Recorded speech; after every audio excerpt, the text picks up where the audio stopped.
Hey everybody, I'm Eddie Starr, and this is the College of Rock and Roll Knowledge.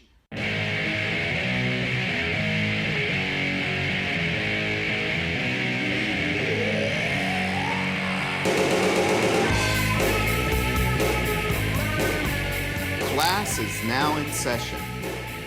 This is where the music and culture that shaped a generation live on, and my own path through the world of rock and roll. Can you hear me?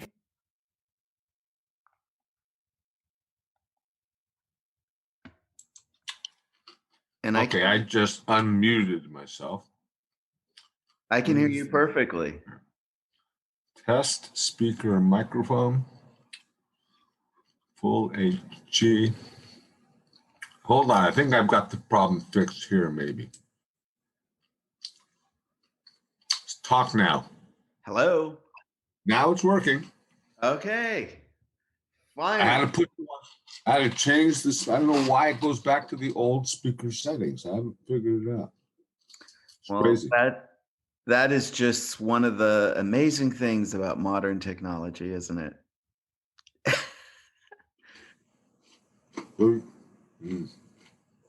So good. And what are you eating?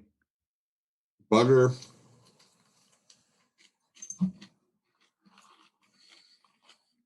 Oh, wow. Those are great. $5. Where'd you get that It's at? a giant place called Buy something or other. Big Lots. Oh, Big Lots. Yeah. Big Lots. Yeah. Great. Yeah. Oh, they have these butter toffees of all different kinds in this giant jar for $5. Wow. Yeah, it's good. So, what? How are you feeling? I'm doing all right. I'm doing great. Okay. Yeah. Yeah. I wanted to ask you, going back, do you have a first memory of music that you were into when you were growing up? First memory. My first real memory of music, real memory of music, I think I was in the 11th grade. That far, I was that far. I listened to music of all kinds until then. It didn't matter. We had 93 KHJ and all kinds of crazy stations that were like pop rock. KLOS was the only hard rock station. And I wasn't a big hard rock fan. And even though when I managed hard rock. But my first real understanding, I was in a class. It was maybe called music appreciation. It was high school or music something or other. And one of the guys came up in the front and he said, "I've heard this band." And he said, "They're the best band I've heard in years." And then he played the song and then he was supposed to talk about the song. And he played the song by Three Dog Night called One. One is the loneliest number. So I thought the song was dead on perfect. I'd never heard of the band. I thought they were crazy, insane, great. I never really did a lot of band history stuff, but this one particular one, I went and checked them out. There was no internet or anything, so you had to go to the music store, pull the album, see what it said on. I read everything I could about them. Then I bought their next album, which wasn't as good. I think their next album. I think they only had 2, maybe 3 out. And then, oddly enough, as it turned out, the lead singer, I was working for a nonprofit out here. Not working, I was helping at a nonprofit to produce shows. And one of the shows I produced was the lead singer from Three Dog Night, who had now had his own band. He sold his rights to the name Three Dog Night, so they were called something else. But he sang all the Three Dog Night songs. And for me, even though I was producing the whole event, it brought back so many memories to me. And then I come to find out the lead singer is in AA. And at that time, I was deep in AA. And we were both going to the same meetings. I just never noticed him because he was such a boring looking. Well, he was. There was nothing rock and roll about him. So that was kind of my first experience of really appreciating. Heard a lot of music. Lord knows I listened to so many songs and I liked a whole bunch of songs, but not as much as that. I don't know why, but that really got my head into going, music has a story to tell. But Which was great. how about your family dynamic? I mean, because you're the youngest, correct? Yes. Yeah. So, Yes. did any of your siblings or your parents have any? Did they bring any influence to your musical Yeah. path or your taste or? My family was very not music oriented. But what I mean by that is my dad had a job. He ended up being like a general manager of Paramount Studios by the time he was through working for him. All backlot stuff, building, painting, moving, so on. And he oversaw all of that. And he was never into music. My mom, she was never into music. And my three older brothers, I don't know. None of them ever seemed to, nobody ever had a big collection of albums or not CDs, 45. tapes and 45s. Then my brother Victor married a young lady who was totally into music, but she was totally into the Temptations, and she had this whole kind of groove going on that she was really into, the whole soul type thing. And she was a great dancer, even though she was like 80 pounds overweight. And she would play all these songs, and she actually danced to them. All of her danced to them. And she turned me on to a whole different feel of music, because at first, I heard the songs and I'd heard some of them on the radio. I was never fully impressed. I thought, they sounded good. I mean, the Temptations back then sounded good. It was I can't think of some of the other bands, but she again played it and told the story about it as she's playing it.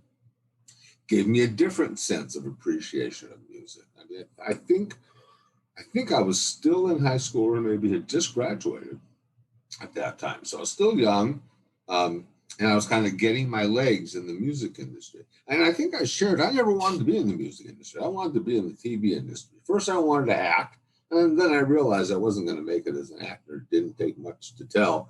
They didn't like my look or my feel or the way I acted.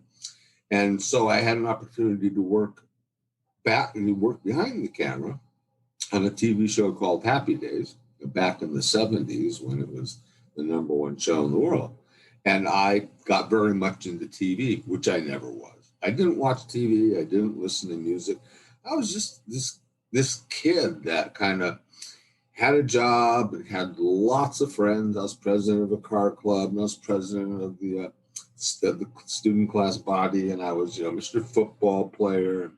My life was all buried there. It wasn't buried. You were like, I guess I could say you were like a jock, right? Yeah, exactly. Exactly. The three Letterman sweater and walking around with all the jock guys. And, going to pep rallies. Oh, no, we didn't go to pep rallies. But we met up with all the women afterwards, of course. And it was more like a pet rally instead of a prep rally, because the women, they were some real dogs. I couldn't believe it. Anyway, don't play that. You'll get me in trouble. All right.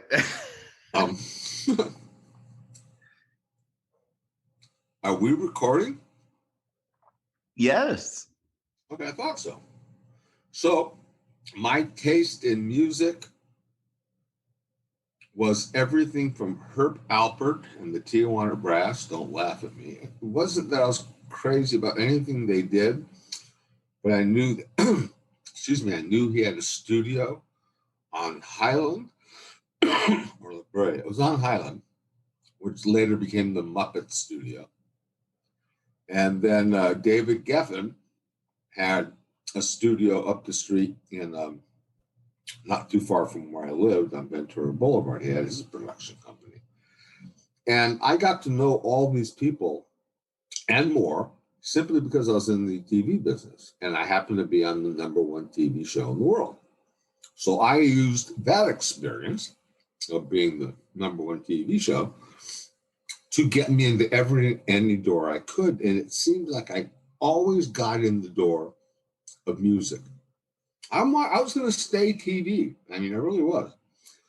And it got more and more boring in the attitudes. I mean, Henry Winkler was a nice guy, Anson Williams, Donnie Most, whatever, Ronnie Howard. They were all nice people, kind of, if they weren't having their personal problems. And so I said, okay, I can hang here with these guys. I mean, I was mostly a therapist, I think. But anyhow, so that was it. And then I ran into this lady.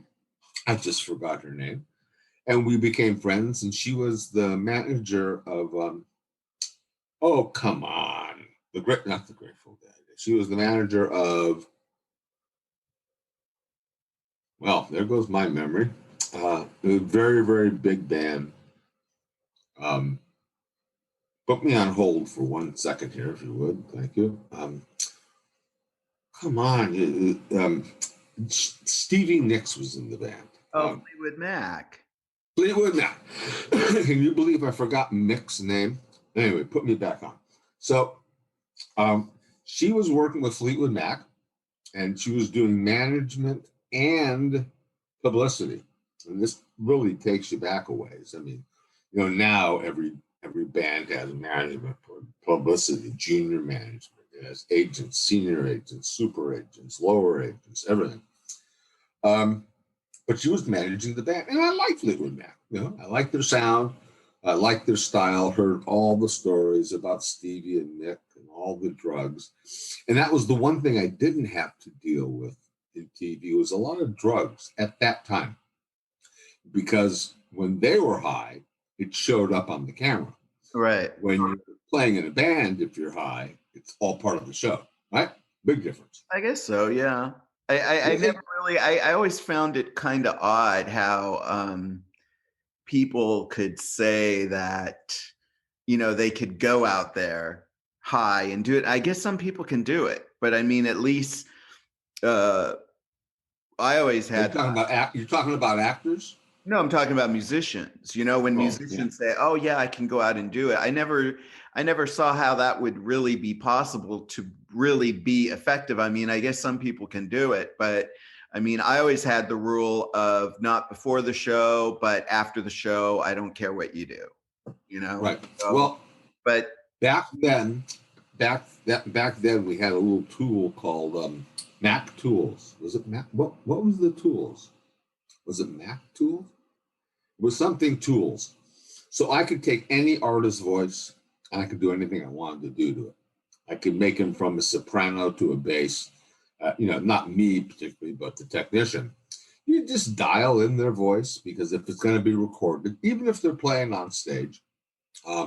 So what you would have is you'd have your wall of speakers, right? And then behind your wall of speakers, you'd have another wall of speakers. So the first wall of speakers was them live, and the second wall of speakers was the sound coming out of the coming out of the mixed at the moment.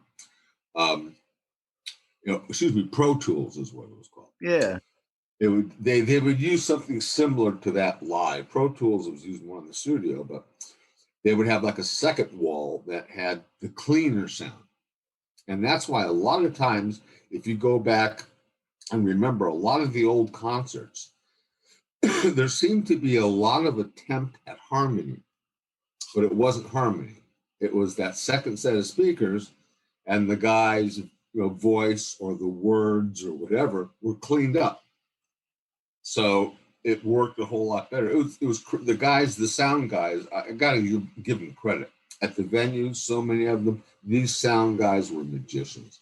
How do you mix like that, changing the voice that quickly and keeping up with the song? Now, they've heard the song a million times, so they know what the lead singer is going to do. Except for Stevie. Nobody ever knew what Stevie was going to do. I mean, Stevie was If you give me more heroin, I'm willing to go out on the stage. And if you give me more heroin, I'm ready to sing. Okay. You ever see her?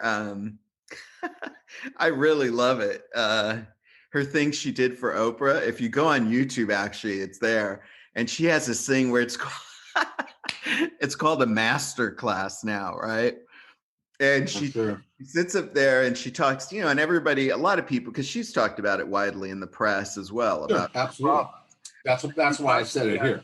She talks about that period, like after she, I guess, got off everything, and she went to what she calls some rock and roll psychologist. She says probably the guy she was buying dope from. Probably, but yeah. I guess he put her on a very high dose of Klonopin, and she got really, really overweight. And just watching the video, I mean, and maybe this is really, you should laugh at. She was gaining weight while she was singing. Yeah, she was gaining, but she gained all this weight. And she says, she sits up there on the thing and she says, "Oh, I thought I would never be able to twirl on stage again in my little black dress." And then she goes on to talk about, so she says, "Oh, I'm on this Klonopin and I've gained all this weight." And so she says, "I invited this friend of mine over and I told him, you're going to take everything I'm taking all day and see what happens." Oh, God. I can only imagine. She's like, "Oh, we started out the day with some Klonopin, and then we had some pot, and then we drank some red wine. And then later on in the night, he was laying on the ground, and I'm like, oh my God, are you dead?" Then she said the next morning, they went over to her psychologist or whatever, and the doctor said, "You gave him all that, you could have killed him." And he, of course, the way she phrases it and the way she puts it together in her story is that he said, "Oh, are you trying to kill Stevie Nicks?" and all this stuff. But I just thought it was so, the way it's told, it's like this real unbelievable thing. You know what I mean? Like Stevie was unbelievable. Yeah. Whatever they were saying, I got to tell you, she actually I liked her a lot. I never told her that, I don't think, because she was always such a pain in the ass. And that was kind of the first band I was working with, so I really didn't know what was going on. I was learning the ropes, and the reason why I worked with them is because their either manager or road manager, I can't remember her position, wanted to get into TV. And I wanted out of TV. All of a sudden, I'd had enough of the Anson Williams and the Attitude and Donnie Most and blah, blah, blah, all these people. And I'm constantly babysitting. How did I sound? How did I look? Did I look okay? Is everything? Did you hear the audience? They clapped louder for me than they clapped for Henry. Did you notice that? And I'm like, "Oh my God, are you kidding? We heard this for you, and then for Henry, the whole building fell down. I mean, come on." But you have to agree with them because they're writing that check, right? But it was enough. It was enough for TV, And again, when they started getting a little high, and then they'd go out on the set, and the minute the producer or the director saw they were high, he would almost have to cancel the whole thing because he knew he wasn't going to get. The actors thought they were so funny. "Oh, I'm so funny because I'm so high," and they're like sound so stupid, and they acted so dumb, if you want to call it acting. And they thought it was all hysterical, and everybody else is there scratching their head, going, "We're never going to be able to fix this when we get into production. We try to. There's no way we can make him look like a real person. He's just a clown." So. Anyway, she wanted to get into music. I thought TV. I thought I'd give it a shot at music.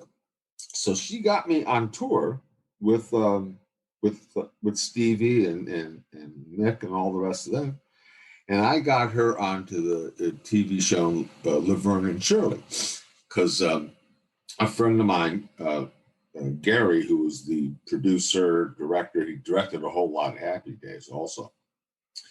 His sister was Laverne, who played Laverne on Laverne and Shirley.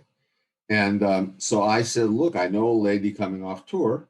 She works right now with with Stevie Nicks and Fleetwood, which is the whole Fleetwood Mac band. And she wants to get into this. Is there something you got for her?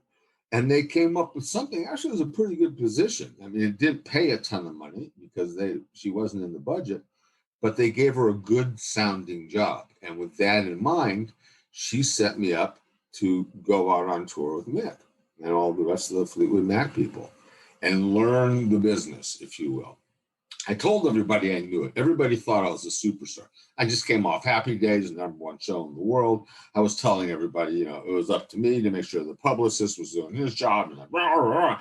I told her basically I was running the show. And actually what I was Anson's manager or road manager. And when the band would go out to different locations, different military bases and so on, a couple of times I'd go out with them and just would keep an eye on the crowd. But I had a pretty menial job. And then I did a little work with Henry and a little work with Anson and a little work with the band. Never worked for Ronnie. True story. Ronnie married his grammar school sweetheart. Wow. Take that back there. His kindergarten sweetheart, I meant to say. Well, what else? They knew from kindergarten. How's that for loving one girl for life? I mean, yeah. Well, what else would you expect? I mean, it sort of fit in with his, the way he was perceived because of that TV show. Well, it's actually, long before that, when he did the Andy Griffith show, and he was Opie. Yeah. I'll never forget how I looked back at Andy Griffith, and then I looked at Ronnie today, which was, 1970, 1980, whenever the show started, 78, 79, 81, 82. And I mean, he was Opie. Right. Hey, Paul, warming up. I mean, he just was, he was made for that part because that was who he was. And then I saw him acting, on the show, and all I could see coming out of him was all the old Opie lines. Oh, you mean on Happy Days? I don't think that girlfriend's any good for you. And Tom, the father, who was Tom Bosley, Tom Bosley, had a mouth like a garbage can. He could come up with words I never heard of, and all funny. He did it in joking. I'm not trying to knock him at all. He was very funny. He was a very nice guy, and the wife. Wow, I can't remember. I just forgot her name. Okay, this is it. Telling my doctor to get me Aricept tomorrow. But she was another one. She was a sweetheart. They were such good people. And everybody on the show was, I have to say that, unless you knew them privately, and then they had their own little problems going on. But in the beginning, everybody was making nothing. People weren't making any money on the show. The show was expected to be a total failure. And then into the first season, maybe after 3 or 4 shows, they said, we need an antagonist. We need somebody to break this up. These guys are just a bunch of dumb college guys that all they think about is girls, but they never get them. So they did some hiring, and that's when they brought in Henry Winkler. And Henry basically got the job, as I remember, I believe. He was in Gary Marshall's office. Gary Marshall, of course, was the brother of Penny Marshall, who was Laverne on Laverne and Shirley, and all that stuff. So it was all like this big incestuous family we had going on. And Henry ended up jumping on Gary's desk, and he said something. They went, hey, and they heard him. And they thought, okay, this will be a good guy. Well, they made a big mistake. 2 things. One, they didn't give him a contract. They were just kind of paying him per diem. And 2, he was getting up to about 30,000 fan mails a week. Wow. So where everybody else on the show was getting 5, 7, maybe 10. Ron Howard would get 10, which was still a huge number. They were bringing in bagfuls from the post office for Henry. And so the second season came around and went into negotiations. I guess Henry went in with his attorney, and they told him that they were going to give him, I think the first season they paid him maybe somewhere $1,700 a show or $2,500 a show, whatever, which was a lot of money, back at that time, but still it was nothing. And then the second season, they told him they were going to up him to like another $500 a show. And his manager said, "Oh, I'm sorry, who are you talking about? Are you going to raise whose salary? You're going to give Henry a whole $500 bonus per show?" He said, "Your ratings are number one. Your show is number one. He's now up to getting about 50,000 fan letters a week. And he said, let me tell you how the cow ate the cabbage." And he proceeded. I can't remember if he got Henry 17,000 a show, or maybe it was more, maybe it was less, but something like that. And Ronnie Howard was going, "Go, baby, go. Get that money. Go, baby, go." Because Ronnie Howard's contract said he was the star of the show. He'll be the highest paid person on the show. So whatever Henry made, right, Ronnie made $1 more. So he was just, no, ask for more money. Ask for more. But I mean, Henry Winkler, I mean, that whole persona, character he created on the show, I mean, that was the epitome of cool. I mean, even I was in grade 100%. school, and everybody loved the Fonz. Everybody wanted to, that whole idea. I mean, you could even make the jump to how it sort of intersected with like the whole punk thing and everything, all of it. That look. And of course, Susie Quattro came on as Leather Tescadero. That's how she's best known in America, even though she sold millions of records worldwide. But she's still known in America as Leather Tescadero. I don't know if it was Leather, wasn't it? Not Sunny Tescadero. It was I can't remember. Once again, brain problem. But I want to ask you a question though. What made you? I got to share one thing. Okay. Henry Winkler was the epitome of cool. Everybody in the world wanted to pull out their comb and comb their hair. Couldn't wait for it to get. Nobody knew his hair was on his shoulders. He used to spend like an hour and a half or 2 hours in makeup that kept rolling up the back of his hair because he didn't want to cut it. And they had to make it look at least like he was in the 50s. So, yeah. Okay, ask your question. No, I was just going back to what you were talking about with your acting dreams and wanting to be a movie star. Was that inspired at all? I mean, did that have to do with like your dad working at Paramount or, No, had nothing to do with family. Family all worked backstage. Dad started as a carpenter. My brother Steven started as a carpenter and got a job through my dad. My father ended up moving up the ladder because after I don't know how many years, my dad never quit a job. He worked at Universal. He worked at Fox, 20th Century Fox. When he was at 20th Century Fox, Irwin Allen, the guy who did all the movies, The Poseidon Adventure and Towering Inferno, he had my dad do all the movies with him because my father had an eye for special effects and for development on stages, even though he was just a carpenter. But Irwin took him everywhere. So when my father finally left 20th, went to Universal, and they said, "We need you to work nights." And my dad said, "I can't work nights. I have a sick wife at home." And they said, "Well, we're sorry, but you have to work nights." And for the first time ever in his life, he quit. He quit a job. And I think it was 2 days later, he got a call from Paramount, and they said, "We need some carpenters." And a friend of his ran what they call the mill for all the carpenters. He went to work there on a couple of months, maybe. And then his friend said, "I'm going on vacation." He said, and I told the senior brass, "I'm going to put you in charge of things." Now, my dad never wore a tie, knew nothing about computers, nothing. But he could read a set of blueprints, while he's brushing his teeth and come up with exactly the way it's supposed to look. So he took the job somewhere in the 6 weeks that the other guy was gone, or 4 weeks. Frankly, he never came back. He went to Hawaii on vacation, and the guy stayed there. Somewhere in that period, one of the executives in the Paramount Tower, or whatever you want to call it, it was only a 5-story building. One of them heard my dad tell an employee, one of his carpenters, he said, "Hear me clearly. There's the right way, there's the wrong way, and there's Paramount's way. We do it Paramount's way." just like that. And the guy heard him, went back and I guess told everybody.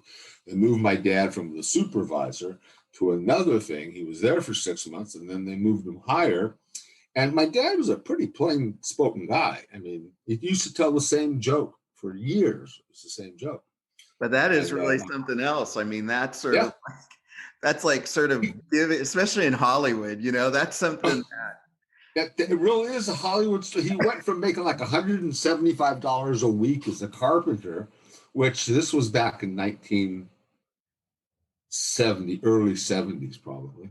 Yeah, it had to be because he retired in 85 and he had been on for about 12 or 15 years. So he was making fairly good money for that time, and somewhere in the 70s, making $175 a week or something. He went from making $175 a week and he moved up the ladder. Within a year, he was making $4,000 or $5,000 a week. So my mom and dad really didn't know what to do with the money. So they said, we're putting it in the bank for you. And I said, I don't need it. I mean, I'm okay. And my other brothers. And so they traveled. My dad used to take like 3 weeks off every 4 months or something because that was part of his employment contract, which he never negotiated. Whatever they gave him, he took. They would get on a boat, they'd go cruising, they'd go to Europe, and I said, just go first class everywhere. Spend the money. Damn, don't just put it away and think I'm going to need it. I'm not opening a bowling alley or something. Right. And so they traveled. They went everywhere. They absolutely did. And they covered all of Europe and all of Mexico and all through the Hawaiian Islands and everywhere, which was great. I loved it. They had such a fantastic time in more of their golden years. But it is truly a rags to riches story, it happens in Hollywood. Somebody heard you say something. And because you said something, you went from swinging a hammer to wearing a shirt and tie and coming into work with your tie. My dad didn't know how to tie a tie. My mom bought a bunch of clip-on ties to put on. Yeah. And he would come into work and he would look at the blueprints and he would go out and he would take care of the carpenters, and then he'd go over to the grips and make sure everything was running smooth there. And then he'd go over to not the gardening. I can't think it was green something for all the different plants and stuff there. So he oversaw all that. That was his job, to oversee everything. Backlot, anything that got bought, any studio that got rented, they went through my dad. And I used to go, that's amazing. I mean, my father can't figure out a second joke to tell. And yet now he's running the entire backlot of brands. Yeah, but that's really I think that's what dads do. My dad always had, I don't remember like one joke he told, but he definitely had things that were like just corny things that he would say. Oh God. And over again. And my mom always, because she always used to say, you can leave the corn on the cob. I don't want to I don't want to hear this anymore. But I wanted to talk too about your movie though, because you were in a movie. Yes, I was. I was actually in a couple of movies, big hits, all of them. My name was all over the screen. Actually, I took a marking lot and wrote it all over the screen of my TV or whatever. No, I just, one movie was called Gravediggers. So I was in college, my first year, second year in LA City, whatever. And I had a chance to go to better colleges, but LA City College had the best acting department. So I went there. Had a fantastic time, and some guy came into one of the classes, and he was saying that he was going to do a remix or something and make a movie called, what did I say the movie was called? Gravediggers. Gravediggers, yeah. And so he needed like 3 or 4 main characters, so we shot the whole thing, I think, in maybe 18 hours. I mean, this was a really big production. And I was one of the Gravediggers. I was kind of the big guy, because at that time I was probably 260. And the big, strong guy that, pick up the coffins and throw them in the grave or pull them out or whatever. It was the worst piece of crap in the whole world. But marketing. marketing.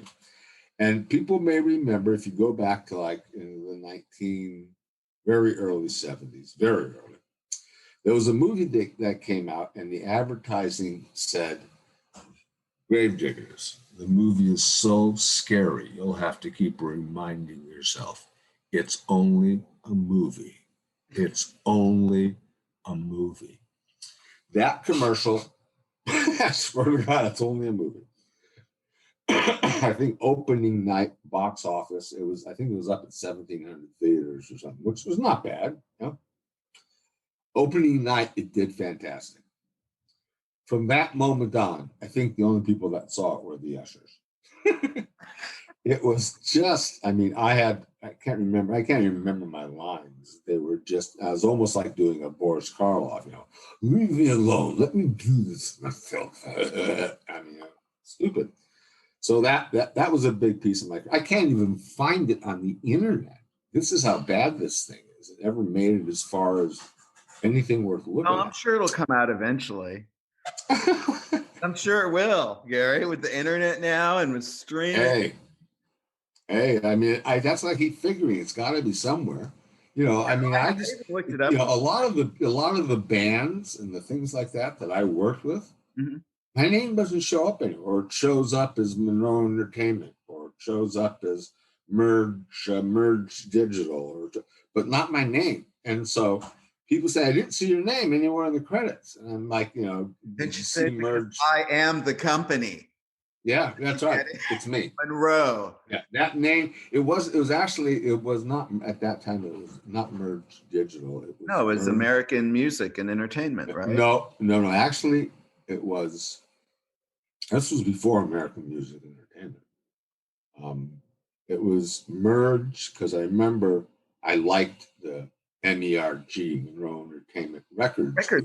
Right. Because I was doing records on the side, right? I was getting my feet wet, the whole band kind of thing. So, you know, it was role played by Gary Monroe or something. Your name was like this big. And then for any other kind of production stuff or anything I did, it was just, you know, it was Merge Music, actually. It wasn't Merge Digital. Digital wasn't even out yet. So yeah. That was my one big movie. I did an Adam 12 TV show back in the 70s where I was a good guy, but I always seemed to show up where bad things happen. You know, the liquor store got robbed. I was in the liquor store. Something got stolen. It just so happened I was standing on the corner talking to some guy. And so these two guys from Adam 12, the two cops, just kept saying, you know, every time there's a problem, you seem to show up. And I'm like, I guess it's my lucky day. I mean, you know, I was like a real smart ass. And then they wanted to start pinning. Pardon? Have you seen that around on the internet? I never really looked for it. Because when I saw my part in it, I think they cut me down to I probably did 10 minutes of the show. And they cut my part down to maybe 45 to a minute, 45 seconds. Maybe, MAYBE, maybe. All the great stuff I thought was great stuff, they just all hit the editing room floor. Just cut. There it went. And then I did another movie called What Do We Do Without Skipper? And it was the guy that played John Boy. And the way I got that role was they were asking us to send in a creative, they had to send in some kind of creative something about movies, how we felt. And I took an M&M peanut, right? And I put it on the trailer hitch of a U-Haul truck. And it was just sitting there next to the big chrome ball. And I called it at the bottom, The Long Trip. And it was just an M&M peanut. And that was it. And they thought it was great. The whole video shoot was just rolling around this M&M peanut, right? And that it was still there after wherever the guy left from. The M&M peanut was still sitting. So that was it was just, I couldn't think of anything to do. So I said, okay, do something stupid. I did. They liked me. And again, did the movie. I didn't have a big role by any means, But it was a role. It paid me. I had some speaking parts. Again, the movie came out. I had one line, I think. I'm like, there's got either they just don't like the way I look, they don't like the way I sound, they don't like whatever. But every time I get all these great lines and that I practice at home and I practice in the mirror and I practice with my quasi manager, and they would cut it off. Well, I guess maybe you weren't like maybe that's the whole thing, and maybe that's why you went, you gravitated towards business because, like you were talking about earlier, all the babysitting and stuff. Maybe if you had been more like those people were like, why aren't they talking louder? How could you have cut me out? Yeah. I mean, the fact of the matter was, I just got jealous. That was my problem. I had a really good part with this person, with that person, what I thought was I said, man, that's going to go on to my role. That's a great piece. See, I always thought I thought acting was, the acting world was really competitive compared to like music. Arthur Wright had sent me, because he had the bright idea, if you get on a hit TV show, then that'll just help your music, right? And so I did the Bronx Zoo and all that for like a bit part the whole season, that last season. And I met some other actors and they were hanging out. And that was the thing. I never heard any of them say anything nice. Someone like got a better part and they were off. Yeah. Then, I can't believe it.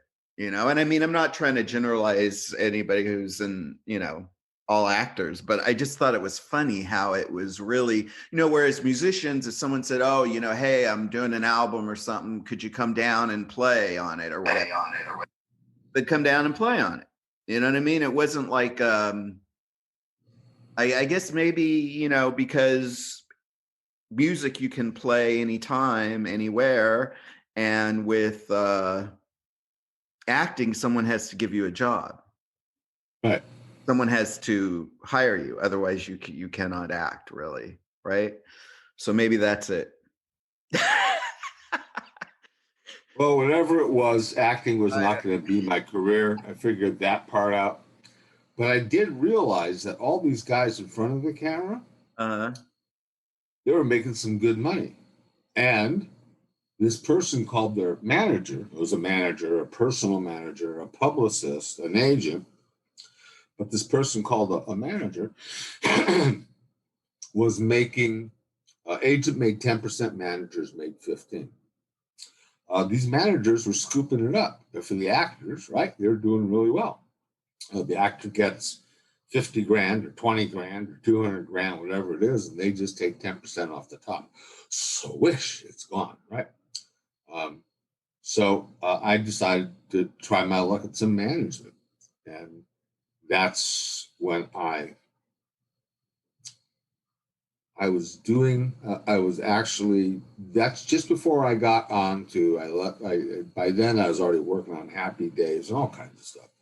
And I left Happy Days and I got, what's her name, the job on Laverne and Shirley. And I was working with Fleetwood, with Mick and all of them. And I realized that this is where the money is. I was just like an assistant road manager, almost like we gave you the job because we're doing a favor. And they were covering my expenses and whatever, nothing major. But it was about 6 weeks into the show, I think. And the guy who was managing them, John Barbarino or John Babadabi or something like that, he came to me one evening and he said, well, how do you like what you're doing? I said, great. He said, any challenges? I said, this is like half of what I did for TV. And here it's just a bunch of people moaning and complaining and getting high all the time. And once they get high, they don't complain. Or if they do, they don't remember what they said. So this is easy. I mean, I can do this one with my eyes closed, right? And got up the next morning and we were going to sound check and nobody could find the manager. Oh, no. He was already on a plane out of Germany back to Los Angeles. And that, there was no cell phones. I'm trying to think. I don't think we had cell phones at that time. Not yet, at least. Well, you must have had those big, like, I did have one in my car, the big giant suitcase. Yeah. Even I remember that from watching Charlie's Angels. Yeah. But I did finally get through to the management company, and they asked me what the problem was, and I said, your manager, or your road manager, I think he was, is gone. Like, what do you mean he's gone? He left a message saying he's flying back to LA. Good luck. So they said, well, we'll get somebody out there. And they said, can you handle it for the next couple of shows? And I went, I can handle it for the rest of the shows. I mean, really, guys? Come on. This is nothing. This is kids' play. I mean, you first got to find the promoter and tell him, no, we're not going on stage until he gives the advance, you cheap son of a you-know-what. Promoters were the worst. They had tons of money, and they would say, okay, we need our deposit before the show. Dude, we just haven't sold enough tickets. And you're looking out in the audience, and the venue is like 3/4 full. And you look back at them and you go, if that audience is any sign of the 18 or 15 or $4 or $50 that people played, not only do you have my deposit, but you have enough money to buy the friggin' venue. So either we get a deposit or you don't see our asses on stage. It's just that simple. And they'll go, you can't do that to me. You have a contract. I said, yes, I do have a contract. And it says you'll pay us 50% up front of the guarantee. So once I see the 50% up front, guys are going to come out and play like crazy. And if at the end I don't see the balance, man, is there going to be trouble. I told him, I said, you may have dealt with all these little bonehead managers from bands. I said, I'm not a bonehead. And frankly, I'm more than a manager. I'm kind of their hip man. So you don't pay me, and trouble begins that moment of that day. So I got paid almost all the time, I should say. I got, both front end and back end, leading the show. But yeah, it was like kids play. These promoters on the shows, the minute they're like, oh, hey, Gary, yeah, it's nice to meet you. They're just talking real fast. It was, I got to go. I got to get over here and take care of it. And I wouldn't even, when they said hello, I don't think I even said hello back to them. I just treated them like they were just pure garbage, because that's what they were. Not all of them, but a lot of them. And so I never gave them any respect at all. I think one guy I became friends with, I believe, at least for a while. But they all were the same thing. They wanted to keep all the money until they didn't make the door. The door was dead, But I mean, that seems to be an ongoing story of the 70s and the 80s. It seems like, the music industry really did have the money back then. I mean, in terms of, the way when I've been, talking to other people about industry stuff or anything that's going on today, I mean, the whole fact that you're still, that we're still talking about, public, Fleetwood Mac and Stevie Nicks and all these artists from way back in the 70s and a lot of them from the 80s as well. I think those are still the people that were, that were a benefactor, excuse me, of all that development, all that money that was spent to put it out there and to, to benefit, because you don't see anything like that today. Well, see, this was during a time, you have to remember, it was somewhere in the 80s that people started these things called production companies. Prior to that, the manager or the management, if it was a company, they would have to hire all the techs and everything for the show. They'd have to hire 3, 4, 5, 6, 7, 8, whatever it was, all the tour trucks that they needed. So they had to get the truck and trailer. They had to get people to drive them. They had to get people to load and unload, and that was their job, and and protect the equipment. And so it was a very big job. And the fact that we got 15% was worth it. When I started my own company, I mean, for most of the bands, you had to build it out yourself. They had to build the tour. And then somewhere in the 80s, wherever it was, I think, or very early 80s, these production companies came out. And so you would pay them, X amount of dollars to run the whole production for the show. Good, bad, or indifferent, that's what they made. Yeah. So you kind of took a little bit of a risk, but not much when you're traveling with a screaming hot band. And so you pay them, I think, the advance for Motley Crue. Motley Crue. Motley Crue. The advance from just merchandising was 11 million, I think. That's just T-shirts, hats. What did they do? They had what the hell's his name? Lead guitar player. They had his kind of Mick Mars. What's right? Yeah, I was thinking of the other band, but yeah, Mick. It wasn't Mick. It wasn't his. That was the other band. Never mind. But they had tour stuff. They had tour stuff from the current tour. And I said to them, this is ridiculous. We have to know how to market. You need to put up all the stuff from the past tours. We have to put up all the albums that never got toured. You got to sell everything. Right. People get there. They came there to spend money, right? They just bought a $25 or a $55 or a $155 ticket. And that wasn't all they saved for this concert. They've been saving for months for it. So now they got a pocket full of cash, right? They're going to eat a hot dog at $6 each, which is very expensive then. So they'll have a hot dog. Maybe they'll try to sneak a beer or whatever. But then they had another, $25, $50 in their pockets or more. So I said, we put up all the past stuff. And then I started coming up with ideas like we'll sell backstage passes from previous shows. And we'll do this. And we set it up. We made a lot of extra money just by selling stuff that was never really for sale, in a tour. So that continues today now. Yeah, I mean, it continues everywhere. Very, though, what do they call them now? Oh, they call them meet and greets. Well, this isn't even the meet and greet. This is these are the souvenir stands you see where you can buy T-shirts and all the rest of that crap. So, that's where they were making all this available. Prior to the show, in most shows, we would have kind of a meet and greet, for lack of a better word, just prior to the show, maybe 30 minutes before the show. They'd let certain people backstage and the band would come out and say hello. The band hated it. They hated it. They'd come out and shake hands and kiss babies.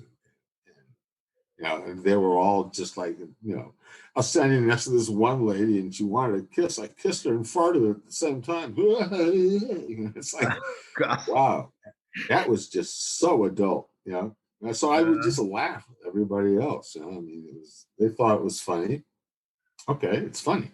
The thing I didn't do for the longest time was I didn't get high before a show. Never got high. I knew I had to be on my toes because when I got high, I was like everybody else. Oh, that's right, money. You owe us money. How much you owe us again? I don't want to go get my briefcase. How much was that? So I always made a point of keeping my bearings, and my footing when I was doing the show. Now, after the show, I could be like all the rest of the morons and go do all the drugs, but never before the shows. And if I did do it before the shows, it always got me in trouble. So I didn't. I just didn't do it. But yeah, it was, we found all kinds of ways to make money. And there's a whole story that goes to that of how I got busted for doing some stuff that I'm not going to go into. Yeah, that's a good idea. Not on a public podcast. Yeah. So anyway, but it was great, and then I was introduced to this band that was really up and coming called Guns N' Roses. They were somewhere out of Orange County. And the only person I didn't like was their lead singer, some guy named Axl Rose, right? Oh, you didn't like and that? Guns N' Roses because in the beginning they had Tracy Guns. And for some reason they dropped Tracy, I don't remember. And they brought in something else. So it was just Axl and the band, right? And then we had who playing guitar? I can't remember the kids. Slash. Great guitar player. Pardon? Slash. No. Slash was playing guitar. I mean drums. Matt took his position, but it was Anyway, he was just so high all the time. I remember writing in his. Didn't he come a big, out with a book though? I think I know who you're talking about. he came out with a book and a new band. Yeah. Toby Clark? Yeah. He's a nice guy. Just always screwed up on heroin. Always. Day and night, night and day. Steven, what's his name? His name is Steven. Yeah. That's the guy. Steven Adler. Stevie Adler. Yeah. Yep. So they got rid of him, got Matt. Matt's a great guitar player. Matt was sober. But Matt is the drummer.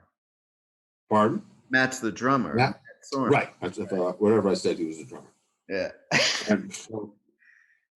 But he stayed sober for a long time. But after a while, what are you going to do? You got guys like Slash and Max. So what do you think about that whole thing with Universal, all the money behind Chinese Democracy? The album that Axl made by himself without any other members, and that record took, I don't know how long it took to make and how many millions of dollars that Universal put into it. Uh-huh. And I mean, I don't think, was that in the 2000s, wasn't it?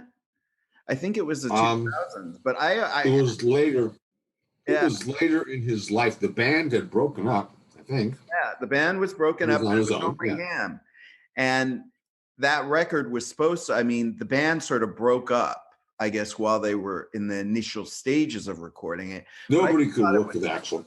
I just thought it was interesting that Universal kept him on for that long and sank that much money into it. Well, he was a money machine for them. No matter what he did, he was a money machine.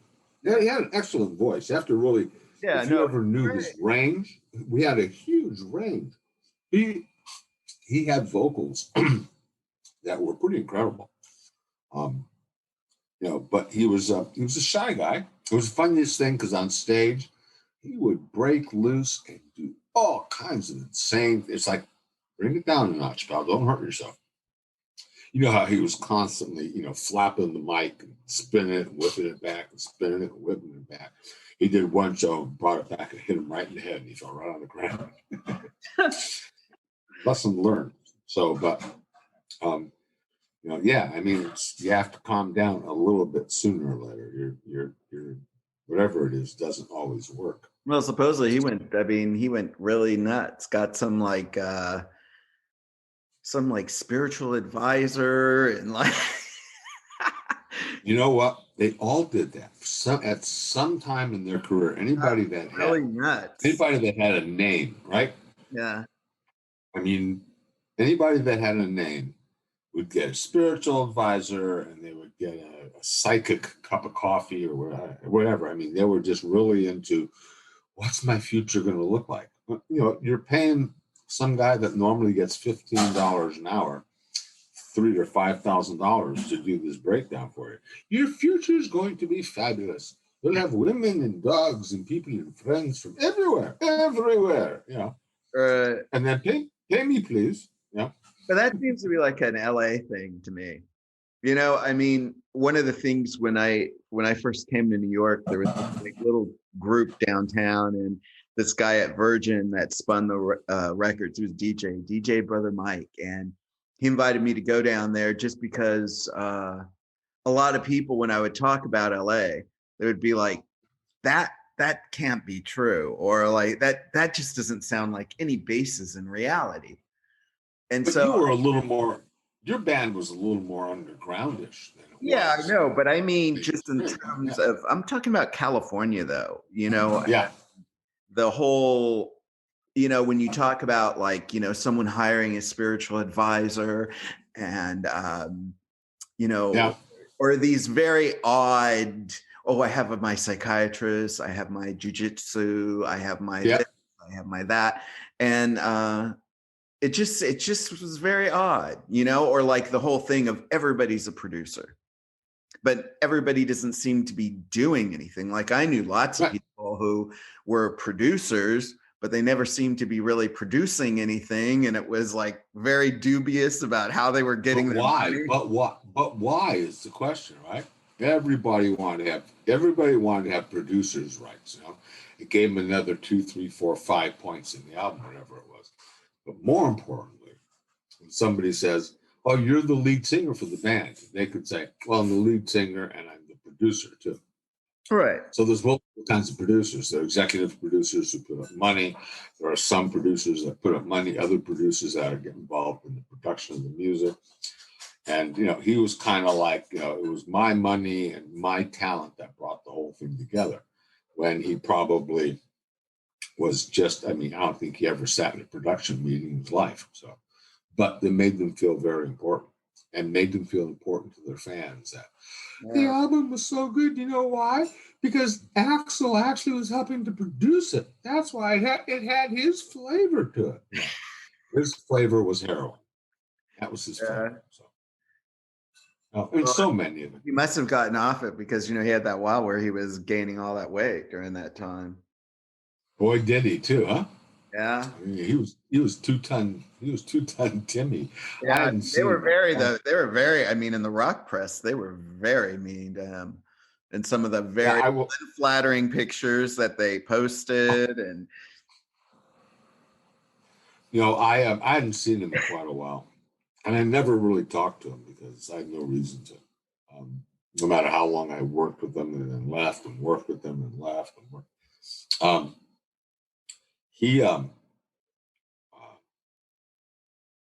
When I saw him, I was like, you couldn't make me to believe that was Axl.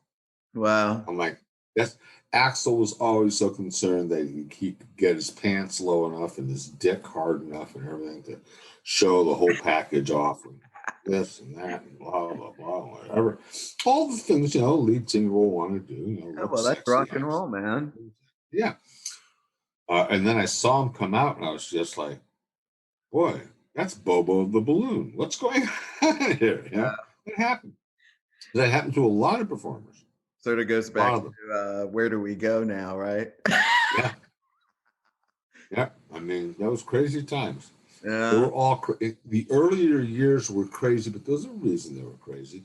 One, we didn't have the kind of production software that they had starting in the late 80s, 90s. All of a sudden, they started coming up with this production software that the band could come out and sing "Mary Had a Little Lamb," and it would make that song sound like it was a crash smash hit from whatever. And the singer didn't have to do anything except sing the song however he wanted. They fixed his voice. They fixed everything.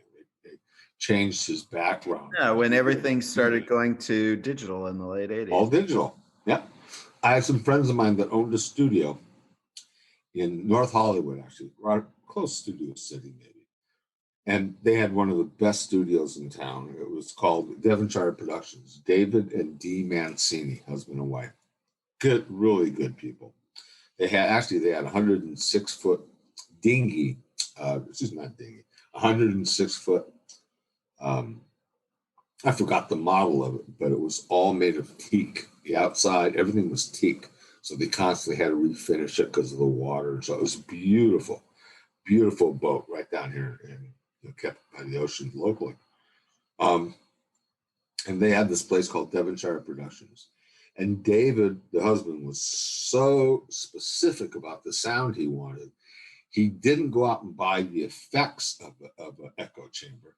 He took a room and he built the whole room out with 3x3 or 4x4 inch tiles and set them all on the wall and the way he wanted the sound to bounce and so on and so forth. And when you used, his, whatever you want to call it from that time, reverb, whatever it is, it was just amazing. And it was the sound that he created that he felt in his head. And they spent all this money. They upgraded all their studios. That was the first time that I learned how to use wow, I needed another one of those pills. But not Pro Tools. No, we had used Pro Tools long before that. I'm talking about the board. The board was digital. It was funny. It was funny because it had a monitor that would move back and forth with your faders, so you could see what was going on. And you're sitting there and you're listening to the music and this thing above your head about maybe 12 by 12, as you're adjusting, it's adjusting with you to show you what you're doing. So you're trying to watch what's going on, and this thing just above eye level would go. And they got rid of that pretty quick, but it was pretty funny. It gave the sound that you wanted. So I can't remember the name of the darn board. I'm just getting old. But that was the first time. Nobody can remember from that time. Well, Listen, everybody. I mean, I think. Well, I haven't really listened. Well, I've listened to a few of if you listen to Bob Nalbandian's podcast. All those dudes, a lot of those dudes don't remember shit. And then I was listening to what's his name, Lars. Is it Lars from Metallica? Yeah, Lars from Metallica. He has one on Apple. Yeah, on Apple, I think. And you get people, I mean, on there, and they're going, I don't really remember a lot of that shit. What do you want? People, how am I doing? True. What do you want me to try to remember? Yeah, I mean, come on. You're going out on stage. Half the guys just did, a nickel or there was a lot bag. Of drugs. I think that, and it's just not only that, but I think it's just the whole nature of that time period. I think it's just it was drugs. The 60s was drugs out of control because people were testing everything. The 70s were drugs not so out of control because people knew what certain drugs would do, and they kept coming out with more designer drugs that they said, if you take this, you'll feel this way. Back in the 60s, they said, if you take this, you're going to be a fucking nutbag. I mean, nobody knew what the ultimate result was. But in the 70s, it was designer, and by the time the 80s came around, I mean, those directions on a bottle, it's like, wait a second, this thing tells me this and this and this and this is going to happen. Who wrote this thing? Who did all this? And you see researchers and pharmacists and scientists signing off on it.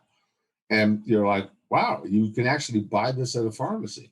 Do not take while driving. None of them ever said, do not take while singing. Or do not take while playing the drums. And it should have had those kind of statements on it. They would just knock these guys on their butt. And there was plenty of time we had to stop production because they were just too high. Now, a live show. Even on a live show, like I said, we'd back it up with different sounds. But on you're doing production and you just realize you weren't getting anything out of your drummer. He was half the time he was hitting the shaft against the pole or whatever. So you had to just go, no, we can't do this. And he has to go sober up. They had stuff to sober them up like they have today. But a lot of the guys just didn't want to do it. They were afraid to take it. They're shooting heroin they bought from some guy with a long beard and hasn't washed his hair in 20 years. They'll snort it, they'll smoke it, they'll shoot it. They don't care. But something in a prescription bottle from a doctor, I don't know what that's going to do to me. It tells you right here what it's going to do to you, dude. It's going to sober your ass out.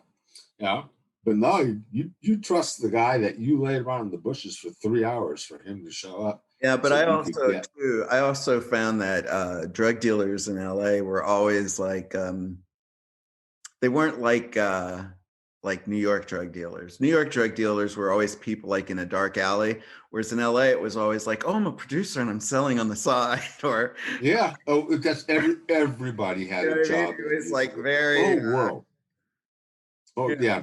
Did you hear that song by Diana Ross? I wrote it. Really? What's your name again? Ishibadida. Yeah. Nobody knew what it was. They went to look it up, and the writer was whoever. I know that guy. I met him. Where did you meet him? We were in a bar talking for a long time, and he told me all about Diana. What did you say about Diana? And then they tell you these stories, and you'd say to him, no offense, but you're actually describing Michael Jackson. You're not describing because Diana is nothing. Maybe they're the same. Whoever you were talking to, just crazy, dumb, stupid. People were, but everybody knew everybody. Everybody knew a rock and roller until the 1980s. And then guess what happened? What? TV. Music became M. Oh yeah, I remember that. Now all the rock stars, their faces became available. You knew what they looked like because someone could walk into a bar and say, "Oh, I'm so and so from whatever band," and how could they prove he wasn't, right? He could even show his license. And he says, "Well, that's my real name. The name I go by is Elvis Presley, but even though it says here John Jones, whatever." But then 1980s, 80, I think it was 1980. It was right around the year that also I think it was John was killed. But I wasn't able to see it because my parents didn't allow me to. We weren't allowed to see it. But it was, it's funny thinking of music videos, and I was just thinking about this, something that really wrecked a lot of my early teenage years was, remember when Tipper Gore thought that she could censor artists, and they had a thing of Ozzy Osbourne, like, oh, if you listen to Ozzy backwards, you're going to turn your kids into Satan. Or that's right. Yeah. Or what was it? Oh, Judas Priest. Remember Judas Priest? Oh, yeah. Play it in reverse. It teaches you how to kill yourself or whatever. Oh, yeah. Or Black Sabbath. And, and that song by, was it Suicide Solution? And so it was funny because I was just telling someone the other day the story about, I really loved that band Men at Work, which was like, right? And they had that song Down Under, because I used to listen to Mighty 690 every Sunday. So I said, oh, I want to get this record. And the first time my mom said, well, I'm going to go to the record store with you. And I'm like, why are you going? And so we go into Licorice Pizza. I think it was like in Norwalk or somewhere. And I said, oh, this is the record I want to get. And she's like looking at the front and the back. And then the guy comes over and she goes up to the guy and she says, could I listen to this record? And I said, we have got to go now. She was like, now, the record? And I'm like, no, we have to go before I am seen here with you asking a record person. I'm like, you'll ruin me. You will ruin me. I just thought it was so funny. Like someone who could Ozzy back then, and yet they actually thought that he could create a way of putting satanic messages backwards on records. Because believe me, that whole era was like that. Yeah, no, I know. This is amazing. If you listen to it after 2 a.m., the words change. Isn't that maybe that's where it came from, these ideas? Oh yeah, it was like prerequisite. Well, I mean, like whenever you have someone, what do you say? In every conspiracy theory or something like that, there's a grain of truth. It's like the telephone, right? That's what you do. So someone's saying someone's high and says, oh, the words change meanings after this time at night. And by the time it gets to someone else, it's like, oh, it's Satan. Yeah. Oh yeah. Yeah. They have Satan on their album. Yeah. I mean, yeah. Oh, the stories were always hysterical. You could almost anybody in the band or around the band could make up the story, saying nobody else was in the studio, and we went in there, and there was, Philip and myself and so and so from whatever the band was. Tracy Guns and all. The band was called L.A. Guns. And they would go in like after 2 a.m. when nobody was around. And they would record these satanic things on their albums that, if you listen to it, it's like, what do you mean if you listen to it after 2 o'clock in the morning, the words are different? The prerequisite was you had to smoke a lot of dope, do a lot of alcohol, drop some acid, and then listen to the words. They're totally different. Yeah. And it's like a dog barking sounded like a rabbit fart. I mean, everything changed. It was ridiculous. Well, everything does change when you're, when you're really not stupid. Here. Oh yeah, I had all these stories that were just. What about the Neurotic Outsiders? You worked with them. Well, they were first called the Neurotic Baby. They changed it. What's her name? Madonna changed it. She saw it was too much. The Neurotic Baby, something or other. But yeah, I did some work. We had what's his name, the drummer from Guns N' Roses. We had Steve Jones. Yeah, Matt was with us. Steve Jones was doing a lot of the front end singing, and he was from the first real kind of punk band, and so he was the guy that. Well, hold it right there for 1 second. Really, the only punk band, the Sex Pistols. God bless them. Yeah. Yeah, and I don't know if anybody remembers, but he spit on the Queen. It was part of the song. Yeah. And he spit on the Queen of England. I'm sorry, or the Queen Mother, one of the two. Whatever, that was part of that. And then we kind of did just a loogie flew out of his mouth. Right in it.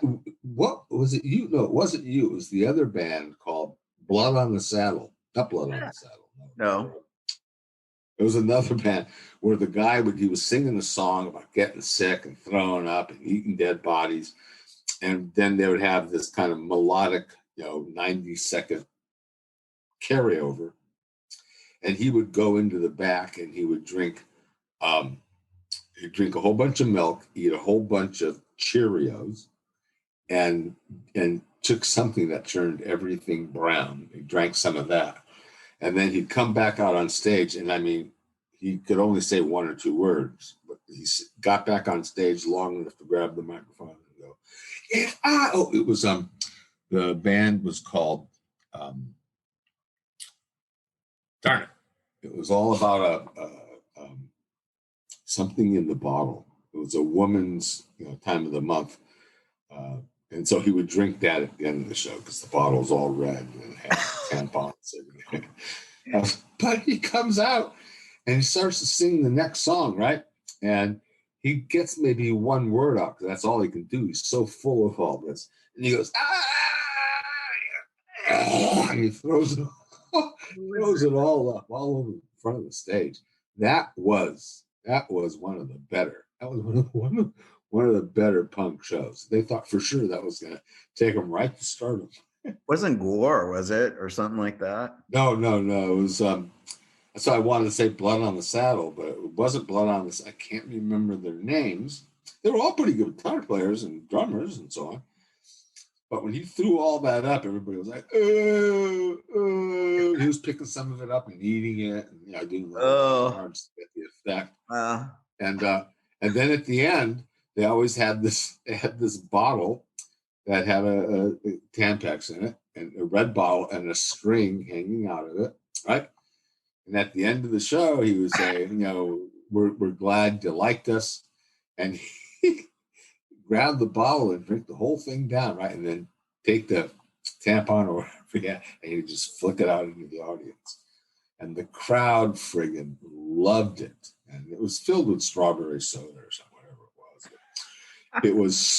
It was so nasty. It was so bad. I mean, well, what's her name? That was in the 80s. That was the hot, punk had kind of done its thing in and out and all around. But they were gonna revive punk music. Boy, they sure tried. They used every trick there was, and all it did was just get them horrible reviews.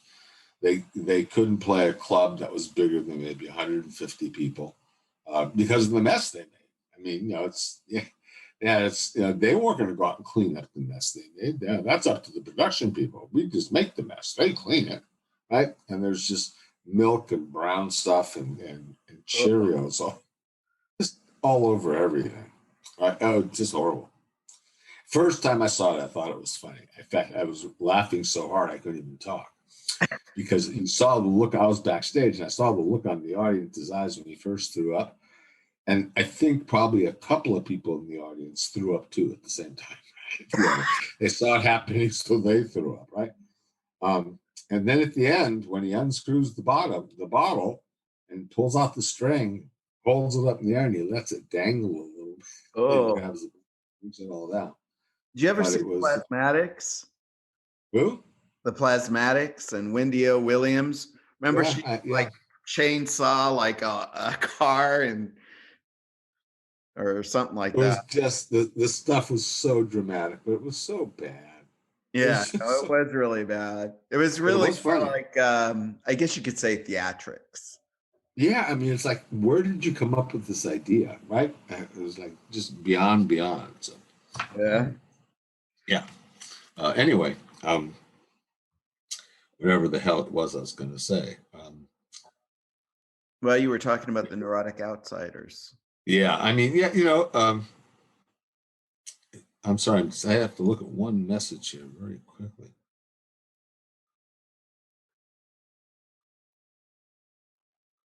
Okay, good.